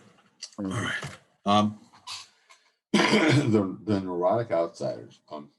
Yeah, they kind of put themselves together. A good band. I mean, come on. They had what's his name from Duran Duran, the rhythm player, and they had John Taylor, I think, right? yeah, John Taylor. They had John Taylor. They had, of course, Matt Sorum on the drums. They had who was on the lead? I forget who was on the lead, the vocals. I'm trying to remember who was on the. It wasn't. I thought they were talking about using Tracy Guns, but they never used him. I suggested they did because he was such a great guitar player. I think his name was too big and too current. In other words, he would kind of. They didn't want anybody to overshadow Steve Jones. Remember Steve Jones, the Sex Pistols? Well, that was their big push. And then you got other players in the band who just would outshine Steve. Not that they were better or anything else. It's just, Steve goes back into the 70s, dude. I mean, he goes way back there. So I can't remember who was playing. Whoever it was, he was a good guitar player. Everybody that played was talented. And then what's his name? I told you came in on his Harley. Billy Idol. Billy Idol. we hear at the back of the venue. And we're in a venue, I don't know, there's 500-600 people. It's like a high school auditorium or something, whatever it was. You hear the doors open. After he had his accident? It was good question. Good question. I don't know. But all I know is that he rode his Harley down to the stage. The guy who was the promoter was flipping out because, Harley's leak and everything else on the carpeting. He knew he was going to have to replace the carpeting and this and that. If he would have known that was going to happen, he would have set an area for him to park his bike, kick the stand and let it sit there and drip onto whatever. But yeah, he rode in, did a couple of songs, fired it up to ride out, and he couldn't get it turned around. There just wasn't enough room. So a couple of the stagehands went down and helped him move it all around. He just seemed like a little sissy at the moment because he couldn't really ride the bike. He loaded it. He just couldn't get it out of his back and forth and back and forth. So, but yeah, that was pretty funny. There was some times, I mean, there's so many memories, you almost tend to forget, all the memories. I'm just thinking now about some of the shows we did, some of the insane stuff that happened. Was just, it was just amazing. That's all it was. So, and there was some other really good bands that never made it to the top, never made it to the bottom. It just never made it. Right. That's because they sounded too much like somebody else. That's all. Right. But I can't remember the name of the band we were met. I want to ask you, going back to when we were talking about at the beginning, did you, in terms of your personal music tastes, did you, when you were working with people, how did your musical taste really, did it have anything to do with business, or was that just whatever you liked? My musical taste things I want to just say before you answer, one of the interesting things I've noticed about a lot of people who have worked, in the business side of things, is I've really realized that I've never really known what music they were into. Like for musicians, right. You always hear like, oh, I'm into this, I'm into that. So I just was curious about during each time, do you have any specific type of music that you listen to? Or I really, really, really liked good vocals. So many people love the guitar, and they just and I thought the guitar was always great, but it just couldn't even compare to good vocals. So this was during a time when John was out and doing his albums, Bon Jovi, and I had a chance to work a little bit with him, and he was just a superstar. He just had, for me, he had just a great voice, great talent. And then there was the other band that he helped break loose with, what's his name? The most beautiful man in the world. He looked like a woman. Didn't act like one, but certainly looked like one. Their first year out, they did the song 16, and they won the best video of the year. And they did another song, won the best. It was all paid for. Doc McGee, who managed Bon Jovi, who managed the guys that paint their faces. What's that moron's name with the whole tongue and shit? Kiss. What an ass. They would. He was managing some very strong talent and making a significant amount of money. But yeah, it was. I like Bon Jovi. A couple of the voices that were in there. I liked Boston. Again, this is not almost really not rock and roll as much as it's kind of rock and roll mixed with a little contemporary, I really like Yngwie Malmsteen, even though I don't think he ever got much of an album in and out of whatever it was. He spent too much time chasing little girls and going to prison. There's another guy, I can't think of his name. He wrote a rock opera. I only wish I kept it. It never got picked up, and it wasn't his fault. He had horrible management, terrible publicity. He was from Sweden, and we were managing a band called Glory, and we had this guy, Jean Gronwick, who was our lead singer, and Jean Gronwick, and what was the lead guitar player? It was between him and Yngwie, who was the best guitar player in all of Europe. Every year they would kind of trade positions of guitar players, best lead guitar player. And in the U.S., it was either Tracy Guns, or at one point I was working with L.A. Guns and I was working with Glory, and both of them, one had the best guitar player for all of Europe and Australia and so on, and the other one had the best guitar player in the United States and so on and so forth. And neither one of the bands could do crap. I mean, Glory, I think the most we ever sold was like 160,000 units, and they were really good. They were really good. The problem was the lead singer and all of them, they were all from Sweden. Just too much of an accent in his voice. And you tried to tell him, we need to get you some lessons in how to speak English instead of kind of flipping it in with a lot of Swedish undertones. And he didn't want to do that. So that kind of killed that. The other band that was going on here was Tracy Guns, LA Guns, and they were doing okay until what's the name of the darn music company? They sold it all off, but it was they were horrible. Polygram, yeah. They had the band sign a contract for studio time and everything else they had to pay for, and the band just took it because they wanted it. And I think they were charged in studio time like $4.95 an hour or something like that. And every time they would work for 30 hours, they would put 60. So they never made any money because the record label made everything, because they came out of doing an album, and they were $60,000 in debt just for that one song. It was ridiculous, right? So that really hurt them, gave them, of course, a bad taste. So it was all very weird times, working with all these different bands. I can't even think, it was just, these people were all very independent, and they thought they were really smart. You know, I used to always say, if you're really smart, you'll have a manager, you'll have a publicist, and you'll have an agent. It's got to. That's how this industry works. If you think you can do it all yourself, or if your manager says, I'll handle all of it, you're dead. Ain't going anywhere. Because agents had their own clique, managers had their own clique, publicists had their own clique. So an agent couldn't just walk into the manager's clique and all of a sudden become, well, I'm super manager. And the super manager couldn't walk into the agent's clique and go, oh, yeah, you know, I mean, I'm an agent for so-and-so and so-and-so. Some people look at him and say, but aren't you the manager for this one or that one?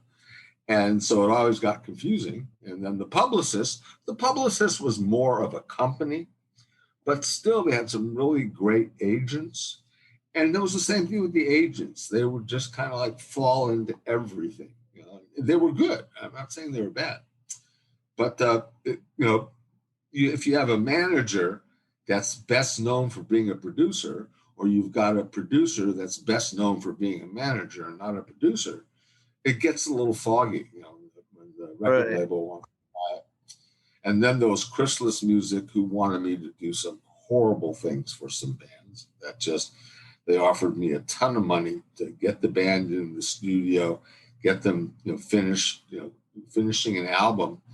And then they were going to smoke the band. They were just going to take every album penny and not give these guys a dime. And they had a whole plan set out, and they were going to pay me $40,000 or $50,000 or $30,000, whatever, per band to manage them. And all I had to do was get them to show up for rehearsal and then for studio time, maybe one show, maybe. And that label it wasn't really big, but it was big enough. I'll think of it in a moment. But yeah, it was just that was the kind of stuff that was going on. Help to make them big, help to sell albums, help to do this, help to do that. And then the label would keep all the money. The band, would get $3,000, and the label would get $350,000 because they had all the studio time backed up the person had to pay, and then they had all this other stuff that they did that the band had to pay. And by the time it was done, each band member made a couple of $1,000. As a manager, I did one band for them. One. That's how I met John Bush, and we helped to get John out of the band and got him into being the lead singer for Anthrax. Anthrax. So yeah, it was horrible, and I couldn't play that game. I didn't want that kind of reputation. I'd already had a really strong reputation of working with some very large bands, sometimes working in the background, other times working right up front in everybody's face, doing stuff with Ozzy and Sharon and all the rest of that. Ooh, Sharon Osbourne. That's a name that will go down in history. Believe me.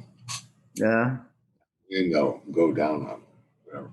Well, she came from, but she had her dad was also a very powerful manager. Yeah. She really helped to make Ozzy in one sense, and then she ended up taking over the band from Doc McGee. She took over. Doc had 3 bands. He had Bon Jovi, he had Kiss, and the other band. And well, anyway, this was with what's his name, Bill Auckland.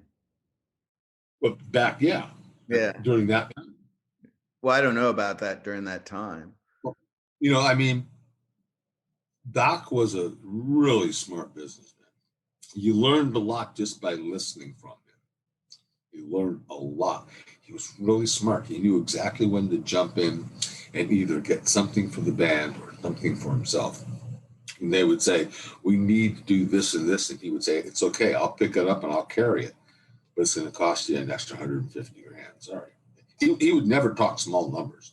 When you're managing Kiss and you're managing Bon Jovi, and it's the 80s, the whole world is at a standstill, right? Yeah, it was crazy times. It was good times. I finally got out of control, and then pretty much like the stories you hear in the music business, the drugs got the best of me. I just told all my bands, I said, guys, go away. Do not hang around me. Do not stick with me. You're going to fail. And they're like, we can't fail. Do we know who we are? And it's like, yeah, but I could probably screw it up real good for you. And the worst part was that I had my assistant, Craig, and we would go into these big business meetings and whatever it was. And I used to have to say to him, listen to everything I say and tell me when I leave there, because I was so high, I couldn't even spell my name. But he was like, everybody loved you. You did a great job. You commanded the room. You did this, you know. And then I was like, yeah, but what did I say? What did I promise? You know, what am I supposed to deliver? So he then started carrying a recorder, and he recorded everything for me. Man, I was the devil incarnate. You know? And I'd always walk into the room with my long duster and a ponytail and my beard. I would say, which one of you guys in this room writes the checks? And they would all go, ha, ha, ha. But most of the time, they'd all point at one guy and they'd go, he did. And I would say to the guy next to him, I want that chair. I'm coming around for it. And he'd look at me, and I'd walk around to that chair. I got that goddamn chair no matter what. I said, who's the guy that writes checks? And I would sit next to him, and I'd laugh and giggle with him about how I do it all the time, and it's funny. But I was serious. I was dead ass serious. So, and it really did help, because, you know, you could, as you remember, I told you when I first learned about music, I really got the flavor of it from hearing about it, the background, the people, what they did, who they really were. And I remembered that from, you know, when I heard Three Dog Night, and I remembered it from my sister-in-law, how that really made a difference in my musical years or my musical growth. And so I would be talking to them. They'd be listening to stuff or whatever. It was over. And I'd have this private conversation going with the guy. And everybody's looking at me like, yo, we're all in the room too. You know, I mean, I could care less about you. So, but it really helped when you start telling it, you know, this song really came from, and, you know, when Nikki almost lost her sister or whatever it was, so, you know, you made some kind of really killer story up, you know. Her dog was run over, it broke both the dog's back legs. She took the dog everywhere she went. And she took him out for a drag in the middle of the day so he could pee. I mean, you just had all these great things. And you try to get on that side of them. And when you did, you sold it, you know, because you were sitting next to the senior vice president or the president or the head of something, right? So, yeah, those were the days, my friend. We thought they never. What about, you were talking about stories when we started off and the importance of stories. And I remember reading a lot of, you know, where I got most of my information was from Cream magazine and Circus magazine. And do you think that, and this is just, you know, just your thought on this, do you think that with the collapse of those types of rock periodicals, that rock and roll has gone from really being sort of like a world, you know, like a rock, I don't know how to explain this, to just like a genre of music you play? You know what I mean? Like, for me, it wasn't just like, oh, I really like this song. It's like, oh, I read in Cream magazine how cool this is, and this is what I want to do, and I've got to go and do all these things. And I just think that without those stories that you read in Cream magazine and Boy Howdy, remember Boy Howdy? And they'd have the band and everybody would do that. Do you think that now there really isn't a story in rock and roll, so it's just a genre? What do you think about that? You know, music today is digital. Everybody's going to sound good. You just won't hear a bad sounding album. You won't. It may not be the greatest, but you'll never hear a bad sounding album, because every album, I don't care who they are, is going through some kind of Pro Tools. And there's now so many different pieces of software, not just Pro Tools, that they could make any band sounds like, you know, they just came off stage with the Philharmonic and, you know, they were singing, you know, classical Jesus or whatever. You know, so I think today the music business, and not just today, but this has been going on for quite a while. The music business is just all a game. It's all about money. There's a lot of talent out there. Some of them may even be good, but you don't know who's good and who's bad. You know, Right. You just don't. But you also too don't have a story behind anybody. Nothing. You know, There's like, nothing. Like a lot of the people that are still here, and the reason that they're here still is because they had that story told. And you could go in a magazine and you could read the story, and the story was going. And even though now everything is digital and everything is online mostly, they have a story to tell, to transcribe. You know, it's been, how can I say, absorbed into screens everywhere, but it's still the story.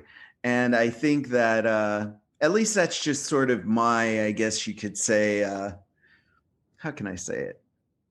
Maybe that's just like my midlife crisis. That I believed in all this stuff, and I I don't know. I just think going back to your thing, I think that's important. I think that's it, because to me it wasn't just about music.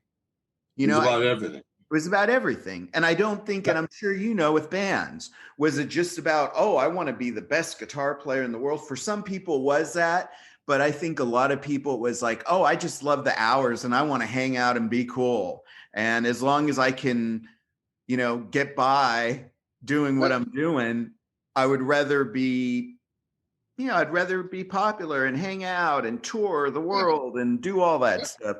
So I think you have a lot of different reasons that people get into the business. And it's not to say that this time is any worse than any other time or that it's better. And you always heard those things, at least from fans, right? Fans will say, oh, everything sucks right now, or everything's great. And anyway, sorry about that rant. But you're right. You're right. The bands that have a story to tell, that's not just hyped up bullshit, which the record label made up and said, this is where you guys came from. You came from nowhere, ended up somewhere, and rode off into the wild blue yonder with streamers and 4th of July flags. Yeah, it's funny though. It's so funny is that, when you were talking about remembering stuff, it's funny when some of these people talk now, and you're like, I'm going, because I was like maybe 12, 13, 14 or something. And I'm like, no, I was there and I don't remember that. You're wrong with that, because I remember that story. You know what I mean? It's like now you can sort of pick apart, or they're going on this other tangent of something else. Anyway, I was hearing this thing and they were talking about Joan Jett and Suzi Quatro, going back to the Happy Days thing, right? And Suzi Quatro, I don't know if you know, they put out a big documentary of her, I think last year. I think in 2020, she had a documentary come out. It was on the internet, right? They put it out, streaming. And of course, they had all the people in it talking about Henry Winkler's in it, saying, oh my God. And Suzi, it's so amazing that she's still doing what she's doing because she had this dream and going on, right? Something Tuscadero. Yeah. And anyway, it was funny because one of the reviewers said, oh yeah, you could actually tell between Joan Jett and Suzi Quatro that it was sort of like an All About Eve moment, because, Joan got into the Rock and Roll Hall of Fame, and several people have pointed out that Suzi Quatro is not in the Rock and Roll Hall of Fame. And it's like, and then I think Suzi Quatro said something to the effect of, my biggest fan is in the Rock and Roll Hall of Fame. Funny. I just think it's funny how these things, and they're still like going on. Yeah. And it's still going on. Doesn't change. It doesn't. Everybody's still trying to play the same story. They're all trying to do the same shit. Yeah. Because if it made this guy famous and that guy famous, what? It should make our band famous too. Yeah, but I also I see how the stories. So some of the bands now that I remember from back then, and how the story has changed a little bit. The only one who I really have to say I have never been disappointed with, and I think he is the last of the true rock stars, is John Lydon, Johnny Rotten. Johnny Rotten says what's on his mind. He does not give a fuck. He is, I mean, he is rock and roll. He's punk rock, but a lot of the other people. All of it. Yeah. You betcha.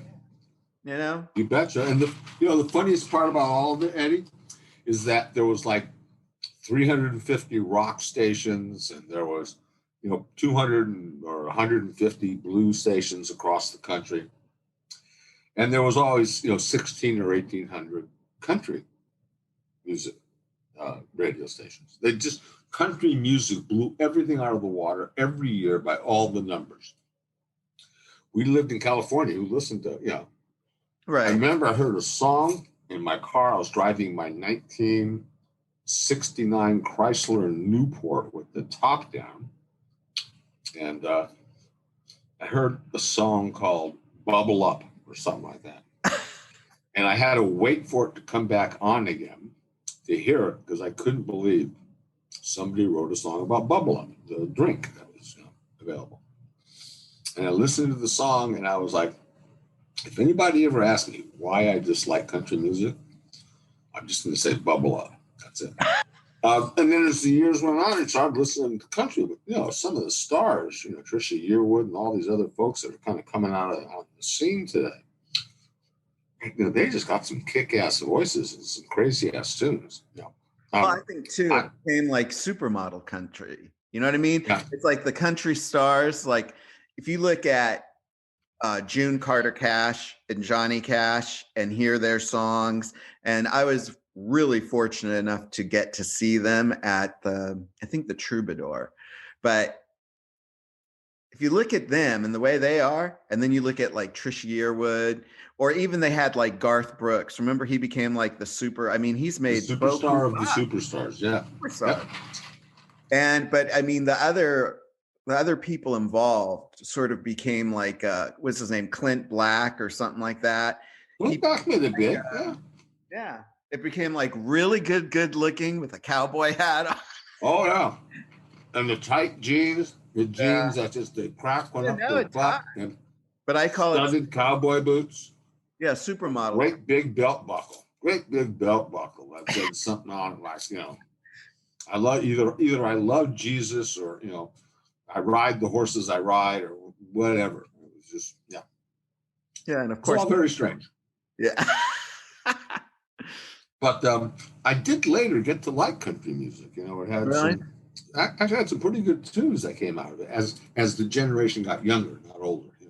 Yeah. The voices were actually really good, and every voice didn't have to sound like it's supposed to crack. And it's all the ladies, and you're like, calm it down, really, come on.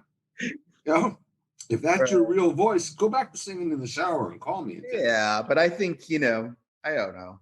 I guess maybe that's part of the artist in me. Maybe. I handled a band called handled a country band called their Country Rock. What were they called? They were really good. Lead singer wasn't the best. That was the problem. But they sang a song called "Tore Up from the Floor Up," all about drinking and getting high because they lost their girlfriend. God, the world has changed. So I'm tore up from the floor up, drinking whiskey and this and that.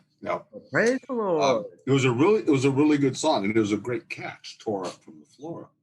It was one of his personal worst songs he sang. So there's no way you could promote it, because you knew that anybody would know the vocals were just garbage. And this again was back in the 80s, I believe, sure. Or very early 90s. I think I just gotten sober. And they were a sober band. That's what it was. So, listen, there's all kinds that are out there. Christian music got huge. It all got big and huge. And this, do you remember Stryper? Well, yeah, they were really popular. And I remember too, there was this guy, Nick, and he was like, he called them punks for Christ or something like that. And he was always talking about Wow. Amazing. Yeah. But yeah, everything. Yeah. Well, I am going to ask you. I will let you go because I appreciate Thank you. all your time. Wow. I do appreciate I appreciate the conversation, and you are a legend, of course. And in my own mind, I'm going to ask you one thing. I'm going to bug you before this podcast comes out. You have. There we go. Here comes the question. Oh no! All you have to do is send me 20 songs because we create a. Oh come on, Gary! You can do that. 20 songs that I had something to do with. Either you had something to do with, or that you just like.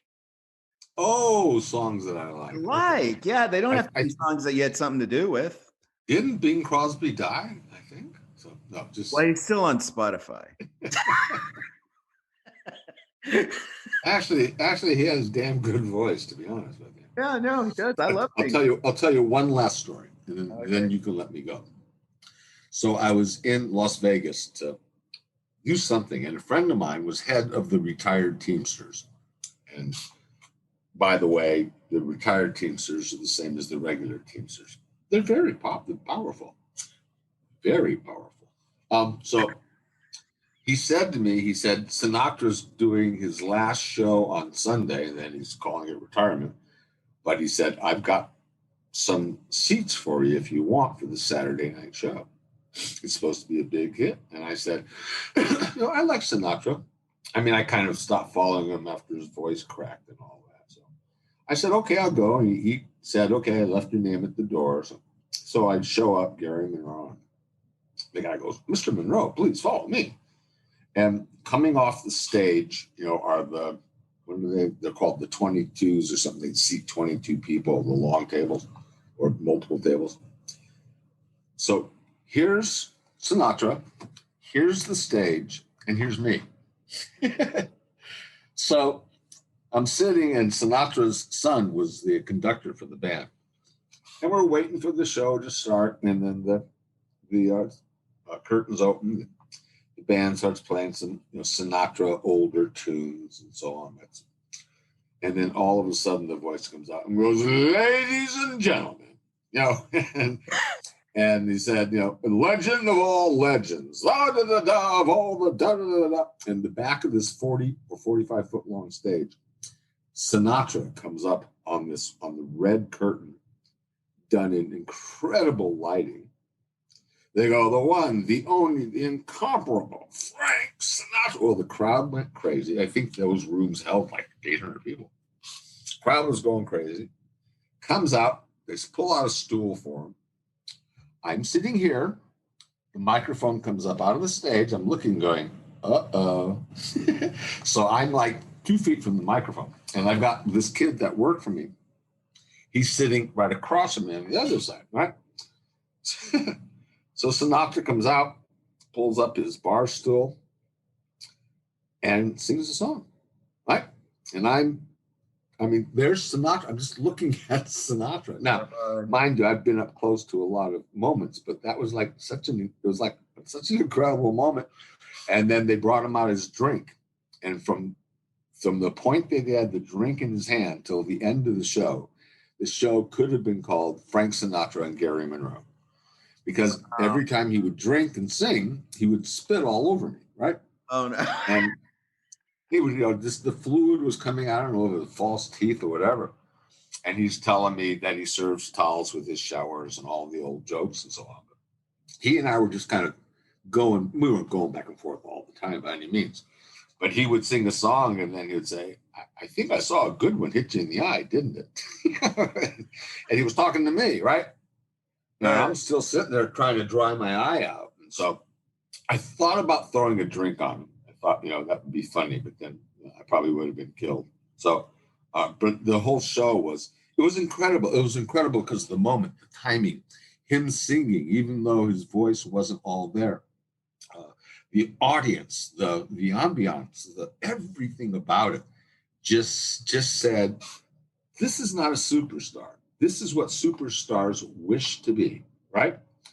And he was just amazing. And again, I wasn't a huge fan. I knew a lot of his songs from movies and whatever, kid growing up. And he just tore it up, and he never left his bar stool. Wow. He never once did he get up and walk around the stage and do any kind of impromptu, hokey, none of it. He just sang. And the crowd after each song was standing ovations, and you hear people yelling out, "Sing it again, Frankie, sing it again. Frankie, you still got the pipes, baby, you still got the pipes." And I was just in complete awe. Now, Craig, who was with me, was kind of like, you could tell he was having just a fantastic time. But he was I think I was like early 30s, so he must have been somewhere around 22 or something. Anyway, it was just incredible the whole night. I mean, I left there, and I was just all night long, and I didn't want to make it sound like a big deal to Craig because I knew he was kind of like, that was cool.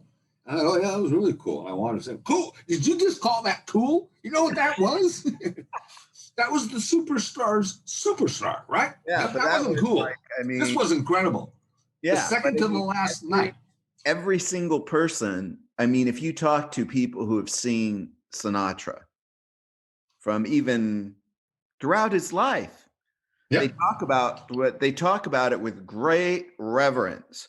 I mean, I've heard some people talk about Elvis, but people, I mean, totally different show. Always. Yeah, he really did have something. Yeah, he did. Elvis did too. I mean, can't take it away from old Elf. Oh, but, no, Elvis. No, it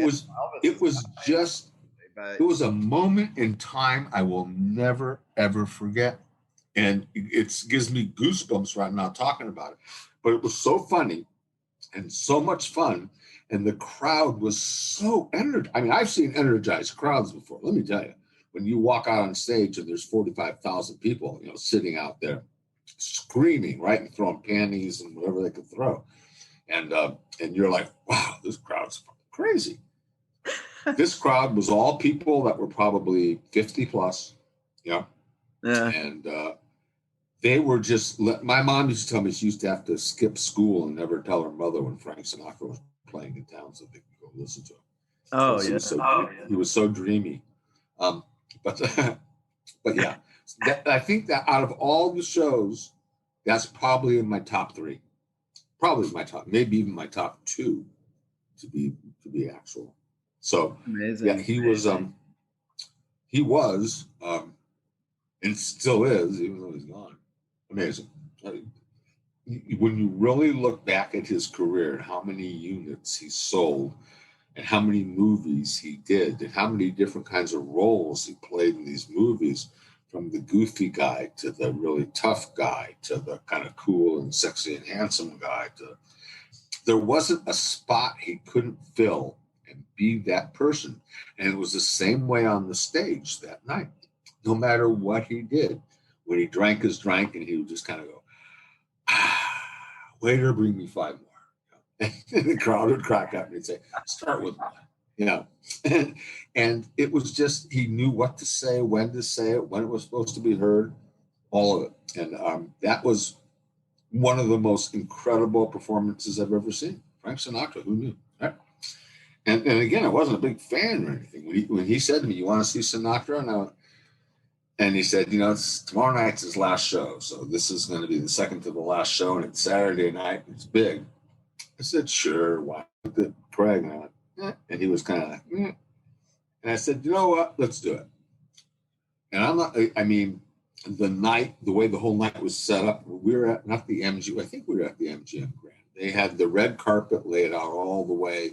It was lined up with Rolls-Royce limousines and Bentleys and so on for when he showed up.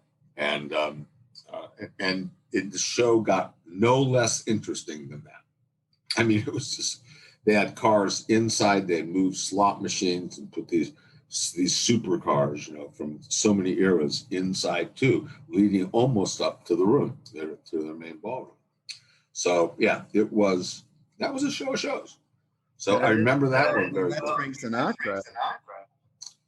It's really so far out of my touch. Really, there's not a lot of old singers older singers that I remember that ever kind of gave me any kind of really, wow, they're great.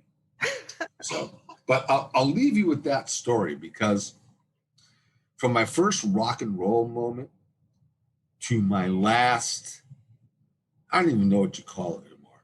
It wasn't classical.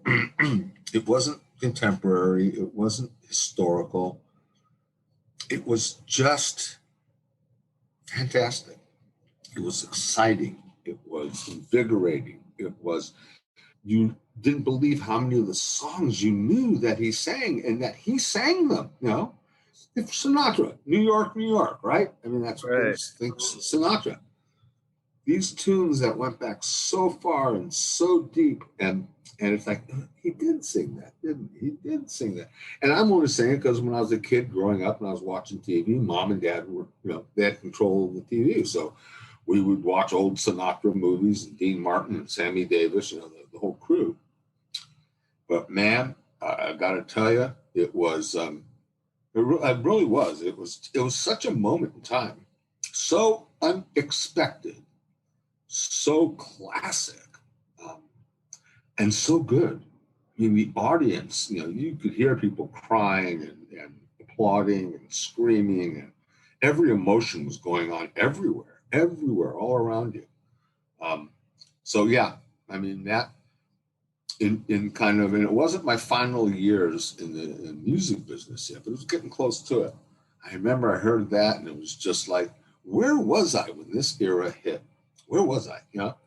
Because it sounded so good. I thought maybe I would have done better then, even though now I'd worked with some of these, monster bands, and made enough money to buy multiple houses and limos and Corvettes and Zimmers and Excaliburs and you name it, Rolls Royce, Mercedes Benz, right off the floor in Mercedes Benz in Germany.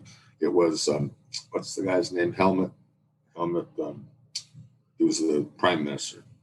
Anyway, it was his limo, and so we bought it off the floor there for $200,000, and brought it back to the United States and sold it for a nice profit.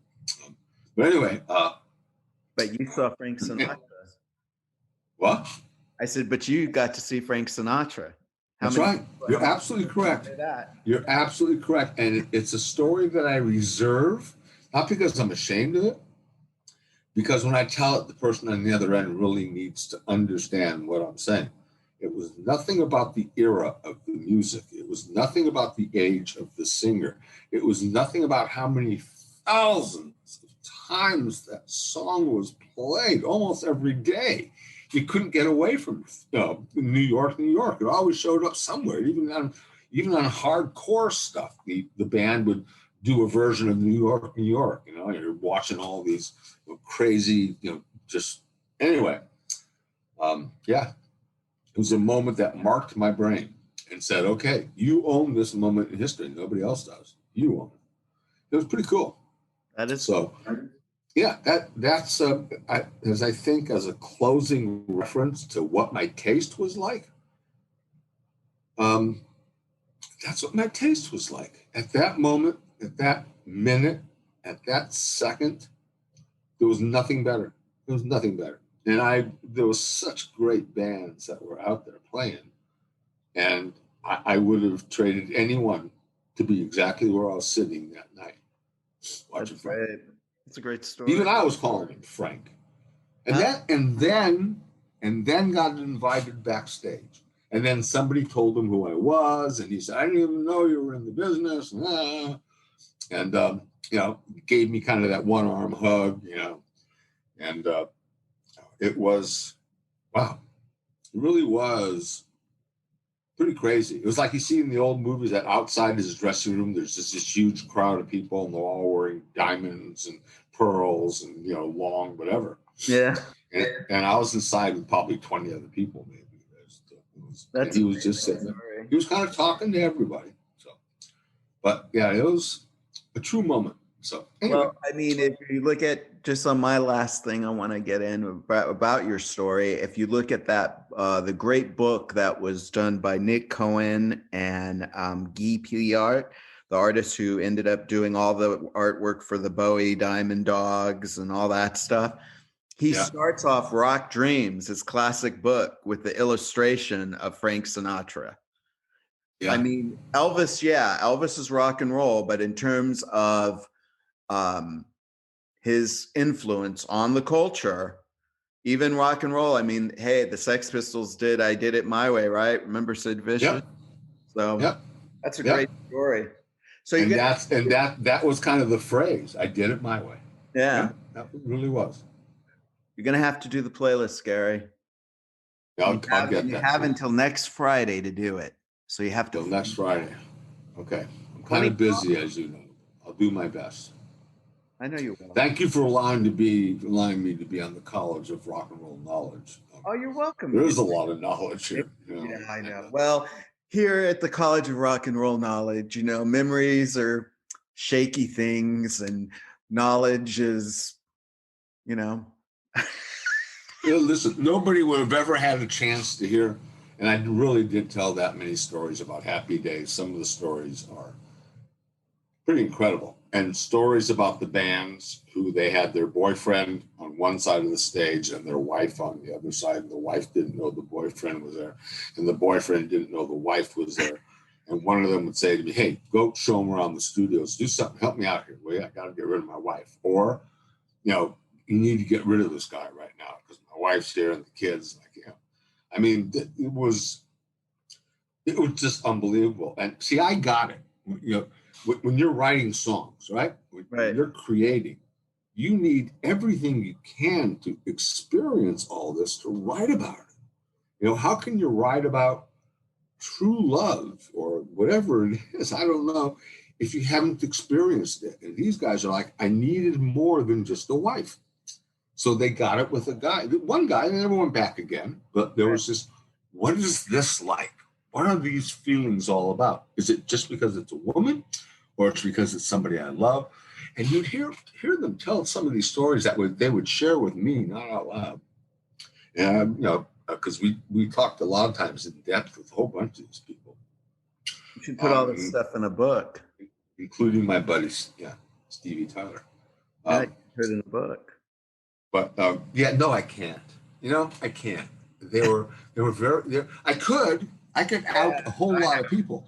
But, I would out them for, 2 years of their life that they were stuck.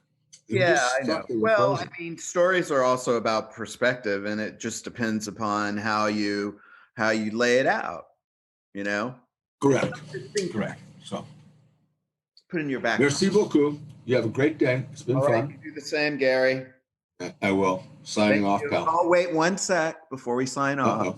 I have to say, if you are on YouTube, please subscribe, click the bell for notifications, check out the playlist. We're also on Spotify now. So for you, yes, for you.